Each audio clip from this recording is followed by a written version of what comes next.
मैं समझती हूँ उनको सबको अपने अपने प्रश्न के उत्तर मिल गए होंगे। अगर बहुत ध्यान से सुनना होगा, गीता भगवान यहाँ पर प्रकट होकर हर एक के दिल में से गुजर के सबके सवालों का जवाब दे दिया। बोला माँ बनेंगे तो दुख होगा, चिंता होगी, बच्चे मेरे शादी कैसे करें, मैं उनको कैसे पालूं, क्या करूं। एक का प्रश्न है मेरे बच्चे बड़े हो गए हैं, उनकी शादी कैसे हो, चिंता खाती रहती है। तो भगवान ने उसका भी जवाब दे दिया। देह अध्यास के लिए किसने पूछा है मेरा देह का अध्यास कैसे जाए, उसका भी सवाल का जवाब दे दिया।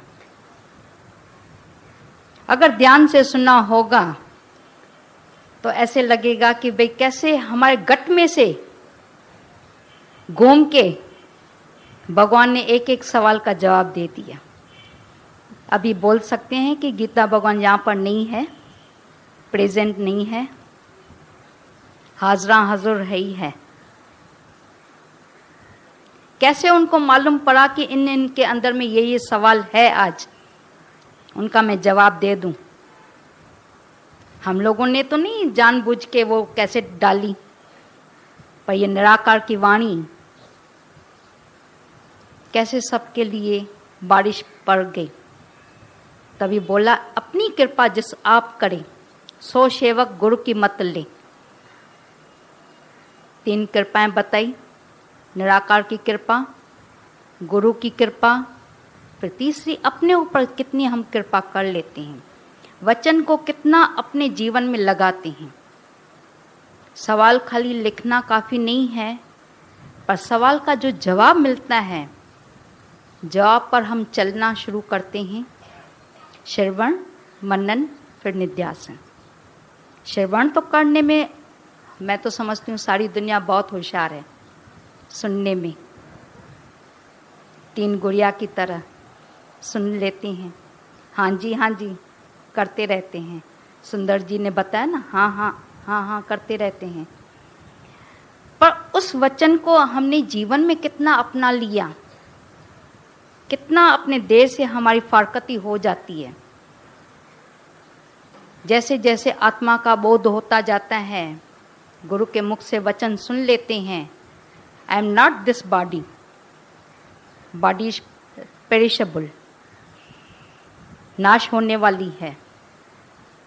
फिर उसमें कितना अंदर में मोह, ममता, अहमता, ममता, कर्ता कितना लगा पड़ा है। मैं हूँ, सारा टाइम वो पोथला वो लेकर घूमते रहते हैं, meet mister so and so. तो देह का अध्यास और भी बढ़ता जाएगा ना। तभी भगवान ने बोला ना, जैसे घर में घुसते हैं, जैसे ऑफिस में जाते हो, जैसे दुकान में जाते हो, ऑर्डर करना शुरू कर देते हो। ऐसे लगता है कि मैं मंदिर में आया हूँ। घर में जाएं तभी भी ऐसे लगे कि मंदिर में आया हूँ, ऑफिस में जाएं तभी भी ऐसे लगे कि मंदिर में आया हूँ, दुकान में जाएं तभी भी ऐसे लगे कि भाई मैं मंदिर में आया हूँ। तो कौन किसके ऊपर ऑर्डर करेगा, सबको अपना अपना काम मालूम है।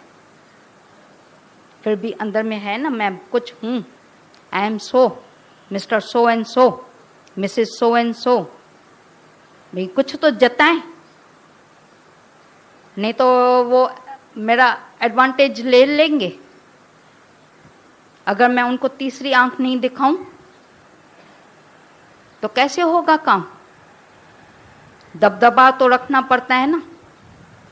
तो आप लोगों को मालूम होगा कि जब आप खाली थोड़ा पीठ दें, आपके बच्चे या आपके जो सर्वेंट है आपकी नकल करना शुरू कर देते हैं, एक दूसरे में बोलते रहते हैं। मेरा जो सेठ है ना, आते ही देखना कैसे गरजेगा। मेरी जो सेठानी है ना, वो ऐसा बोलती है। हम लोग तो सबकी बातें सुनते हैं, जो वर्कर्स नीचे जाकर आपस में बात करते हैं। मेरी सेठानी, मेरी ये, मेरी वो, मेरा जो सेठ है, आपस में देखो तो सही कैसा बोलता है। क्या वैल्यू रही। पर जो बोलता ही नहीं है उसकी वैल्यू होती है। दादा भगवान ने अपना मिसाल बताया बोला एक दिन मैं अपने घर में कुछ सत्संगियों को लेकर गया। अचानक बोला मैंने अपने भैये को बोला, जो सर्वेंट था, उनको बोला कि बाहर से जाकर बजिया तो लेकर आना। सर्वेंट ने मेरे को बोला कि बाबा जी मुझे टाइम नहीं है, मैं बहू का बेटा संभाल रहा हूँ। बहू ने मेरे को बोला है कि भाई बेटे को बाहर घुमा के लेकर आओ। अभी आपका काम मानूं या उनका काम मानूं? दादा भगवान ने बोला नहीं, उनका काम मानना। खुद जाकर बजिए लेकर आए। तो किसने सवाल किया दादा भगवान से? आप तो हेड ऑफ द फैमिली थे, आप उनको तीसरी आंख भी दिखा सकते थे। भाई क्यों मेरा कहना नहीं माना? कुछ गुस्सा भी कर सकते थे, पर आप तो कुछ बने ही नहीं। बोला नहीं, मैंने अंदर में ऑब्जर्व किया कि मेरे से ज्यादा उसको उस बच्चे की संभाल की जरूरत थी, तो उसने वो काम किया ना। अगर वो बच्चे को यहाँ पर छोड़ के जाते थे, कुछ लग जाता था, फिर सेठ मालकिन की डांट उसको खानी पड़ती थी। बजा तो मैं भी लेकर आ सकता हूँ, कोई भी लेकर आ सकता है, पर बोला आप घर के जो बड़े थे उनको तो कहना मानना चाहिए ना। तभी यहाँ पर लगता है कि जो अपनी मैं को इतना खत्म कर देता है, कुछ बनता ही नहीं है, वही तो भगवान बनता है। आते आते हम लोगों ने दादा भगवान को ऑब्जर्व किया। सत्संग में भी सबको बोलते थे आप आगे जाओ, आप लोगों को सब पहचाने। मेरे को तो सब पहचान के बैठे हैं। इतना गुरु बन होने के बावजूद भी अपनी मैं नहीं, अपना ईगो नहीं, भाई मेरे को सब पूछे, मेरी वाह वाह हो, ऐसा हो वैसा हो, मेरा दबदबा हो, कुछ भी अंदर में था ही नहीं, एक साधारण व्यक्ति की तरह। बाकी हम लोगों में से क्या हुआ है जो हम कुछ बन के बैठे? इतना सामने अदृश्य देखने के बावजूद भी हम बोलें कि हमारा देह का अध्यास कैसे जाए, ये कैसे जाए, वो कैसे जाए। इतना बड़ा अदृश्य देखते हैं, सुनते हैं, तो उसके आगे तो हमारी मैं तो बिल्कुल जीरो है। फॉल्स ईगो करके बैठते हैं कि मैं कुछ हूं, मेरा कोई माने, मेरे कहने में कोई चले। है कहाँ? एक खाली धक्का लगता है, कल तक कहाँ हो गया? कहाँ है वो सेठ जिसके लिए हम बोलते हैं भाई मेरी चले, मेरा ऐसा हो, दबदबा हो। निकल गई फूंक, हो गया स्वाह। निकल गई फूंक। एक खाली फूंक के आधार पर मनुष्य कितनी माँ माँ माँ माँ मैं करता है। कभी हमेशा सुनते हैं ना, जैसे टेलीफोन उठाते हैं कितनी मैं करते हैं, ज्ञान कितना बोलते हैं, मैं कितनी करते हैं। तो आज से ये अंदर में प्रॉमिस करें कि अंदर से मेरी मैं न निकले। फिर बोलेंगे कि दुनिया का कार्य कैसे होगा? अगर मैं नहीं करूंगा तो दुनिया का कार्य कैसे होगा? दुनिया का कार्य बहुत अच्छा होगा। एक लेडी आई दादा भगवान के आगे, एक बुक आकर रखा। दादा दादा देखो किसने ये किताब बहुत अच्छा छपा है। बोला पढ़ के सुनाओ, क्या लिखा हुआ है? बोला कि उसमें लिखा हुआ है मरण सीख। दादा भगवान ने उनसे पूछा कि फिर कब से मरना सीखती हो? वो दूसरे दरवाजे से ऐसे भागी। बोला मुझे क्या मालूम था कि मेरा वचन मेरे को ही आकर, मेरा जूता मेरे ही सर पर लगेगा। उसने तो समझा था दादा भगवान मेरे को शाबाशी देंगे, इतना अच्छा बुक लेकर आई हो। हम समझते हैं कि हम तलवार लगाएं दूसरे किसी को, नहीं, वो तलवार अगर अपने को लगाते जाएंगे, वचनों रूपी तलवार अपने को लगाते जाएंगे, तो हमारी जीवन सुंदर बनती जाएगी। जितना जितना ईगो लेस होते जाएंगे, मैं हूं ही नहीं तो मेरे बच्चे कहाँ से आए? और आप लोगों को मालूम होगा कितने कितने बड़े बड़े शाहूकार लोग भी अपने बच्चों की इतनी चिंता करते हैं, इतनी चिंता करते हैं। एक लेडी ने मेरे को फ़ोन किया था, भाई मेरी लड़की 35 इयर्स की हो गई है, अभी तक उसकी शादी नहीं हो रही है। आपके सत्संग में इतने लोग आते हैं, इतने लोगों से आपकी पहचान है, कोई कल्याण का ही लड़का मिले वही लेकर दो। है तू करोड़ापति और तू बोलती है मेरे को कल्याण का भी लड़का मिले चलेगा? तुमने अपने प्रारब्ध पर विश्वास नहीं रखा है। बोला विश्वास नहीं आता है, इस बात के लिए विश्वास नहीं आता है। लड़की को जैसे जैसे मैं देखती हूँ बड़ी होते हुए, तो अंदर का विश्वास डगमगा गया। अचानक जापान से एक लड़का आया, वो आकर बोलने लगा कि मेरे को आपकी लड़की चाहिए। उसको लेकर गया जापान में। वो इतना खुश है, इतना खुश है, बाल बच्चों वाली हो गई है। देखो वो लड़की के लिए लड़का ढूंढ रही थी कल्याण में, पर उसकी प्रारब्ध थी वहाँ पर जापान में। एक लेडी आती थी दादा भगवान के पास, उसको 4 बेटियां थीं, एक लड़का था। लड़का छोटे में छोटा था, लड़कियां बड़ी थीं। रोज आकर बोलती थी भाई जैसे मैं ध्यान में बैठती हूँ, समाधि में बैठती हूँ, मेरी 4 ही लड़कियां आगे घूमती है, उनकी शादियां कैसे होगी? दादा भगवान ने बोला कि तुम टांग के ऊपर टांग रख के सर इतना निश्चिंत करके सो जाओ, तकिए पर रखकर, देखना भगवान कैसे आकर दरवाजा खटखटा के तुम्हारी लड़कियां लेकर जाएंगे। कोई जिब्राल्टर में गई, कोई कहाँ पर गई, कोई कहाँ पर गई, कोई पूना में। 4 ही लड़कियों की शादी मैं समझती हूँ 2-3 साल में होती गई। बोला अष्टावक्र गीता में आती है, फसीदे को फसीदी तो चाहिए ना, फसीदी को फसीदा चाहिए, लड़के को लड़की चाहिए, लड़की को लड़का चाहिए। अभी तो नहीं बनेंगे, अभी तो नहीं पैदा होंगे, पहले से ही पैदा हुए हैं, पर वेट एंड सी। थोड़ा धीरज तो करें, जितना जितना धीरज करेंगे और हम ज्ञान में आगे बढ़ते जाएंगे, निश्चिंत होते जाएंगे, तो देखेंगे कि कैसे कार्य अपने आप ही हो रहा है। जब तक मैं चिंता कर रहा हूं, भगवान सोया पड़ा है। एक बार एक भगत रास्ते से जा रहा था, किस बाई ने उसके ऊपर कचरा डाला।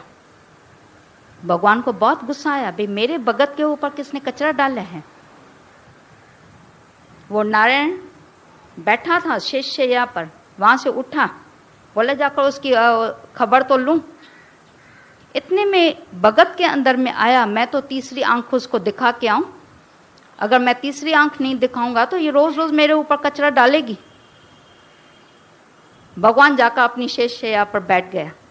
लक्ष्मी ने पूछा, अभी आप गए थे, इतने में वापस क्यों आए? बोला जिसके लिए मैं जा रहा था वो अपना कार्य खुद कर रहा है, पहले उसने मेरे ऊपर रखा था तभी मैं जा रहा था, अब अभी उसने अपनी बागडोर अपने हाथ में ले ली है, इसके लिए मैं आराम से सो गया हूँ। तो बोला इसी तरह से एक टाइम पर एक सोचेगा, या तुम सोचो या भगवान सोचे। अगर टोटल भगवान पर रखोगे, सरेंडर करते हैं तो टोटल सरेंडर करें, ऐसा नहीं कि 50-50, कुछ आप सोचो कुछ मैं सोचूं, ऐसा नहीं होता है। बोला ना डंडे की तरह,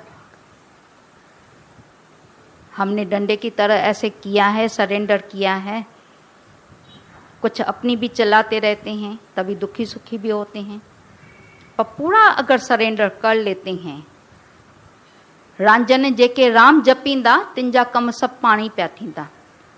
रांझन जेके राम जपींदा, जो राम जपते रहते हैं, परमात्मा का नाम लेते रहते हैं, तो उसका कार्य अपने आप ही होता रहता है। हम नहीं सोचें, हम सोचेंगे तो जैसे नहीं बोले चक्कर चल रहा है, बीच में उंगली डालेंगे तो हमारी उंगली कट जाएगी। इसी तरह से परमात्मा का चक्कर चल रहा है, पता नहीं कहाँ कहाँ का कोई लड़की आने वाली है जिसको इस गड़े का पानी आकर पीना होगा, वो आकर पिएगी। या जहाँ पर जो जिसको जानना है वो जाकर वहाँ पर पहुँचते हैं। हम बैठ के क्यों चिंता करें? शायद किसने किसका कर्जा न बिल लिया हो, ऐसा भी तो हो सकता है। कर्जा न लिया हो, कर्जा न दिया हो तो शादी नहीं भी हो सकती है। परमात्मा की राह में आना हो, क्यों न पॉजिटिव थिंकिंग करें।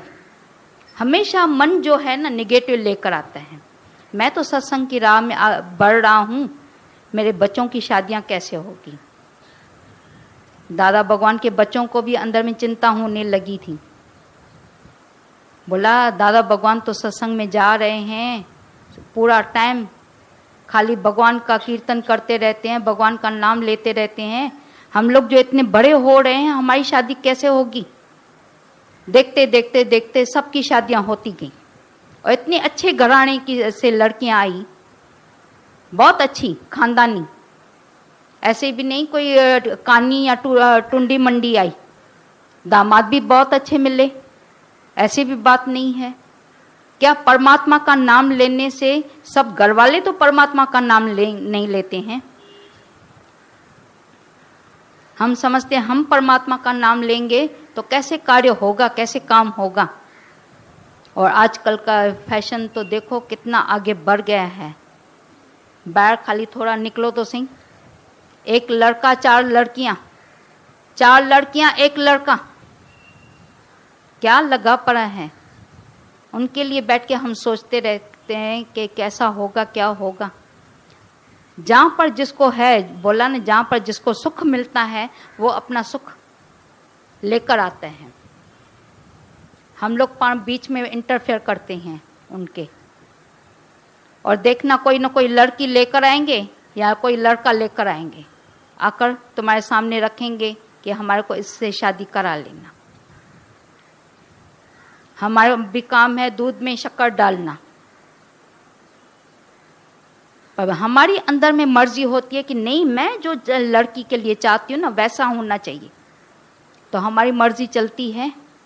कभी भी बड़ों की मर्जी चलती है छोटों के आगे, ये ऑब्जर्व किया है कभी? बड़ों को फिर भी मुड़ के चढ़ना पड़ता है। आजकल की जो दुनिया चल रही है, छोटों को नहीं बड़ों के आगे वो मुड़ना पड़ता है, पर बड़ों को छोटों के आगे मुड़ना पड़ता है, मर के चलना पड़ता है, तभी वो घर जैसे स्वर्ग बनता है। वहां पर अगर कोई टोका तानी करे, बोलेंगे तुम्हारा घर अलग, मेरा घर अलग, एडजस्ट करके चलना पड़ता है, मुड़ के मर के चलना पड़ता है, तभी वो घर बनता है। कबीर साहब से पूछा गया, एक जमींदार रास्ते से आ रहा था ट्रेन में सफ़र करके, तो दूसरा भी लोग बैठा था उसमें, उससे पूछा कि आप कहाँ जा रहे? बोला हम कबीर की काशी में जा रहे। बोला काशी मेरी? जमींदार ने कहा ये कबीर की काशी कहाँ से आ गई? रातों रात में कबीर की काशी हो गई? ये सारा मैं वहाँ का जमींदार हूँ। बोला अगर आपके अंदर में ये शंका है तो आप चल लो, वहाँ पर चल के देखो। गया वहाँ पर, उनके पीछे पीछे। कबीर साहब ने लोई को कहा, लोई वो बैठ से मट्टी तो लेके आना। मट्टी लेकर आई। हाँ जी हाँ। फिर बोला ये घी का डब्बा जो था ना वो उसमें डाल दो और गूंद लो, जैसे आटा गूंदते हैं ना वैसे गूंद लेना। उसने ना नुक्कड़ कुछ भी नहीं की। ये क्या कर रहे, मट्टी घी इतना महंगा, देसी घी, और मट्टी में डाल रहा है, कुछ भी नहीं कहा। बोला हाँ जी हाँ। बोला अभी बैर फेंक के आओ। फेंक के आई। बोला अच्छा इसके लिए बोला जाता है कबीर की काशी। उसने कहा, उसने मान लिया। गया जल्दी घर में, रास्ते से घी का डब्बा लेता गया। औरत को बोलने लगा, फलानी फलाने की अम्मा जल्दी आओ इधर, बैर से मट्टी का 5 किलो मट्टी लेकर आओ। बोला पागल हो गया क्या, इतने नौकर तुम्हारे सामने बैठे हैं, मेरे को क्यों मट्टी के लिए बोल रहे? पहले सवाल का जवाब उसने दे दिया। इतने नौकर तुम्हारे सामने बैठे हैं, उनको नहीं बोलते हैं, मेरे को बोलते हैं मट्टी लेके आने के लिए। ऐसे करके करके दुखी होकर मट्टी लेकर आई। बोला घी का डब्बा मैं लाया हूँ, वो उसमें डाल। बोला बेवकूफ हो गया, पागल हो गया। बेटों को बुलाया, अरे बेटे अशोक, रमेश, आपके जो डैडी है ना पागल हो गए। बोल रहा है कि घी का डब्बा डालो उसमें। सवाल का जवाब करने लगा। बोला मैं कबीर के घर में गया, वहां पर तो कोई सवाल जवाब हुआ ही नहीं। लोई ने तो जैसा उसने कहा था कबीर ने वैसा उसने करना शुरू किया। आप तो सवाल जवाब ये वो कर रहे हैं। लौट के आया कबीर के पास। कबीर, आपकी लोई ने तो आपका कहना मान लिया। मेरी औरत तो मेरे सामने ऐसे जैसे नहीं राक्षसी हो, राक्षस के सामने वो जैसे सामना करे, वैसे उसने मेरे सामने इतना अपोज किया। ये कैसे? बोला पहले मुट्ठी की तरह, जैसे मुट्ठी ऐसे बंद करते हैं ना, इसी तरह से घर को बांधना पड़ता है। इतना घर को बांधना पड़ता है, एकत्व में रहना पड़ता है, तभी दूसरा कोई एडवांटेज नहीं ले सकेगा। तुमने पहले अपने औरत को अपने हाथ में बांधा है, अपने बच्चों को हाथ में बांधा है। हाथ में बांधो तो सही, प्रेम में रखो तो सही। उनके प्रेम में आए नहीं हो, उनको अपने प्रेम में बांधा ही नहीं है, जल्दी ऑर्डर कर दिया, कौन ऑर्डर मानेगा? इसी तरह से बोला जब मुट्ठी बंद होती है, एकत्व में रहते हैं, प्रेम में रहते हैं, बाहर का कोई आकर एडवांटेज नहीं लेगा। नहीं तो बोला सलाह देने के लिए तो लोग कितने आ जाएंगे, ऐसा नहीं ऐसा करो, वैसा नहीं वैसा करो। अगर घर को बांधना है, मुट्ठी की तरह बांध के रखना है, तो प्रेम में, प्यार में, एक दूसरे के कहने में अगर चलते हैं तो वो घर जैसे स्वर्ग बन जाता है। एक ने कही, दूजे ने मानी, तो वो घर स्वर्ग बनता है। पर पहले जैसे एंटर करते हैं तो ऐसा लगता है कि हम घर में नहीं मंदिर में जा रहे हैं। यहाँ पर हम इतने लोग आए हैं, आप लोग पता नहीं किस किस शहर से आए हैं, कोई लखनऊ से, कोई कानपुर से, कोई गांधीधाम से, कोई कहाँ से आए हैं। वर्ण जी काठी सब यहाँ पर आकर जमा हुए हैं। किसका किसके साथ लेना देना है ही नहीं, तो प्रेम प्यार ही हो जाएगा ना।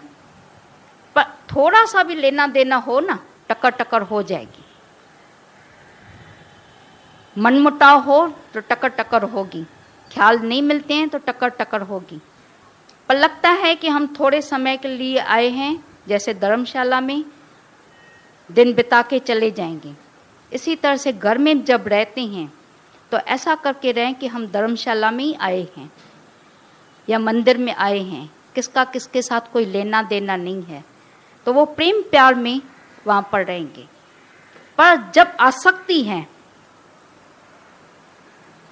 अंदर में कुछ न कुछ बन के बैठे हैं, तभी बोला ना, वहाँ से हमारे को ठोकर लगती रहती है। स्वार्थ रखेंगे तो हमारे को ठोकर भी लगेगी, स्वार्थ है ही नहीं। सेवा करते रहते हैं, इस यहाँ पर आए हैं सब सेवा करने के लिए। जब सेवा लेने का अंदर में भाव आता है ना, मैं सेवा लूं, मैं घर का बड़ा, तभी उसकी कोई सेवा करता ही नहीं। पर जो खुद सेवा करता है उसकी सारी दुनिया आकर सेवा करती है। ये आप ऑब्जर्व करना। और जितना बी नथिंग होते जाएंगे, हमारे दादा भगवान का यही मूल मंत्र था, do nothing and be nothing. Be nothing होकर अगर चलते हैं, और गीता भगवान का देखो माटो कितना अच्छा है, मैं ही तो हूँ और मुस्कुराहट, प्रेम का देवता, त्याग की मूर्त। कल भी इतने दिनों से जो बात चल रही है, गीता माने त्याग, त्याग की मूर्त, प्रेम की मूर्त। खाली हम ज्ञान नहीं सुनने आए हैं, वो आदर्श आकर देखते हैं और वैसे बनते जाते हैं। गुरु को देख के आदर्श माना आकर देखो गुरु कैसे रहता है, हम ऐसा रहते हैं। अगर कहाँ पर हमारी मिस्टेक है, उस मिस्टेक को आकर सुधारते जाएं।